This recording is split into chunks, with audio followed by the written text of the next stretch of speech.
Bishop Schneider, few days ago, it has ended the Synod on Synodality. There was much talk about the Synod.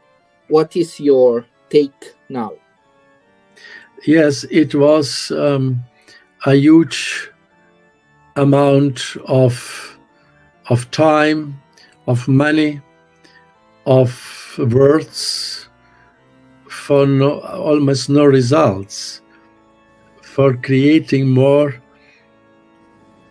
confusion. This is my first perception, that there were words of simply a kind of art, of ambiguity, of non-clarity. All this time spent for this, and then the exterior perception with these round tables all in the same level. This is a egalitarianism, which is contrary to the divine structure of the church, which is hierarchical, monarchical.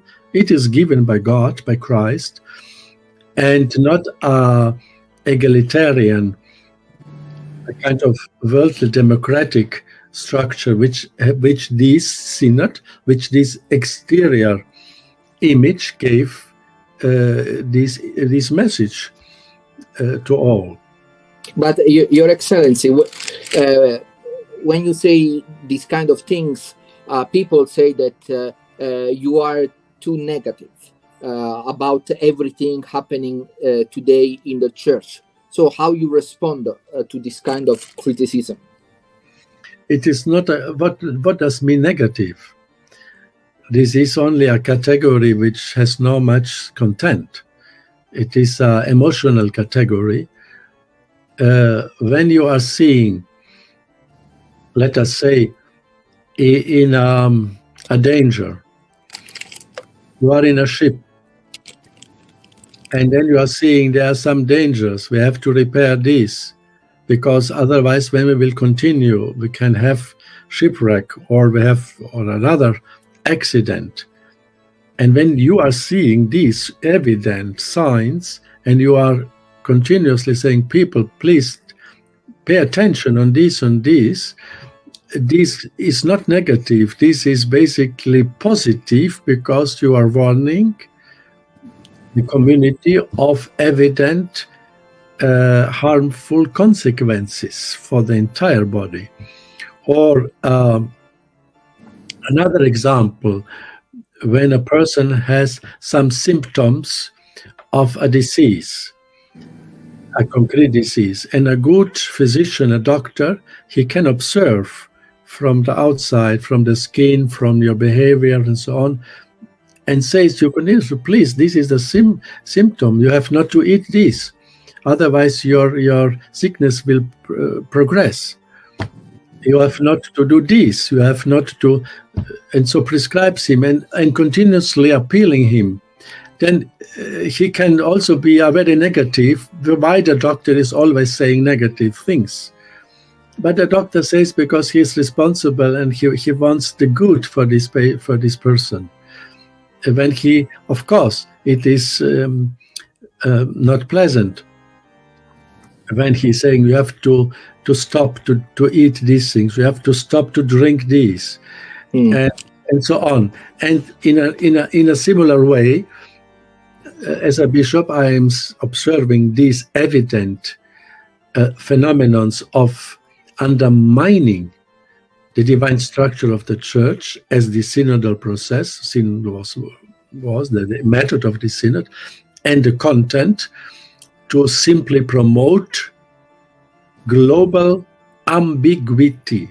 With ambiguity, we cannot live. No one can live.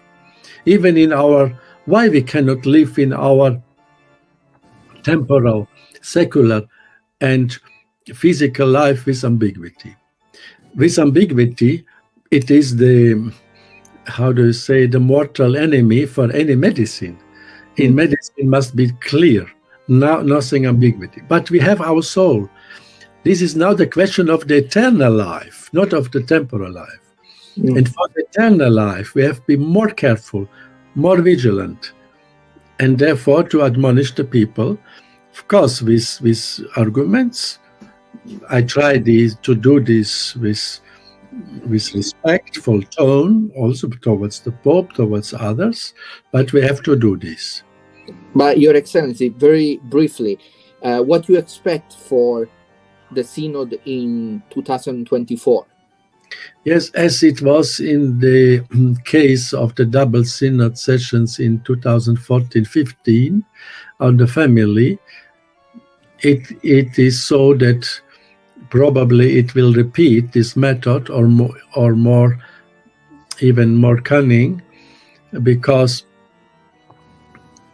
they wanted to achieve the aim to accept the LGBT as such, as a movement, and by this to accept the program, to accept homosexual activity itself. And this is against divine revelation. This will be a kind of apostasy, and to accept all other people who are living in irregular situations regarding sexuality. So basically, the aim was to abolish the sixth commandment of God. That's the first. And then I repeat. And then the aim to change the divine structure of the church from a hierarchical into a parliamentary or democratic, typically Protestant style of governing the church, remaining the titles, Pope, Bishop, and so on, and then also to concretely abolition of the sixth commandment, transforming the government of the church into parliamentary, secular, or Protestant style, even worse, which are elites who were controlling, kind of Soviets. Soviet means council in Russia. So a kind of ecclesiastical Soviets who will control dioceses, parishes, or the entire church. And then the search to give to women to open the sacrament of ordination to females. And by this, it will be destruction of the sacrament itself, because it's one sacrament, episcopacy, presbyterate, and diaconate. It's one sacrament. And therefore, of course, they would not start on the top. They would not claim for admittance of women to the episcopacy. This would be very imprudent and against any good method and tactic and policy. They will start, of course, with the lower degree, with diaconate.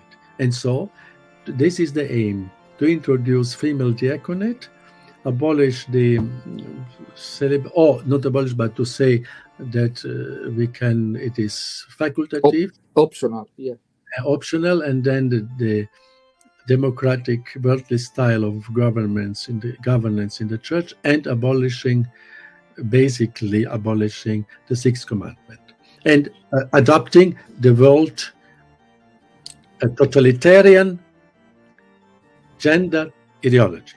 And now I will respond to your question briefly. Yes. And to achieve this, they choose the praxis, because theory is not so important, but praxis. And this is the method of Marx, socialism, and all this Hegelianism, the modern philosophers. And so they already started. Now, after the Synod, a bishop in Germany publicly appealed and invited his priests to bless publicly homosexual couples. Other cardinals already said publicly, if my priest will do this, I will not sanction him and punish him. So they are starting to implement this by practice, and there are already churches in the world, parishes, where women are reading the gospel. So women reading the gospel during the Mass, women giving Holy Communion. And so this is the same what a deacon is doing. investing some vestments already. So they are de facto already doing what the deacon is doing. And so they will then by time only say, we have already the praxis. And blessing the homosexuals, having women doing all what a deacon is doing, and then implementing these ecclesiastical Soviets on the local levels. And so this is when God will not intervene. We will continue these aims and goals in the next session of the Synod. I repeat, when God will not intervene. So we have to pray for a divine intervention. Thank you very much.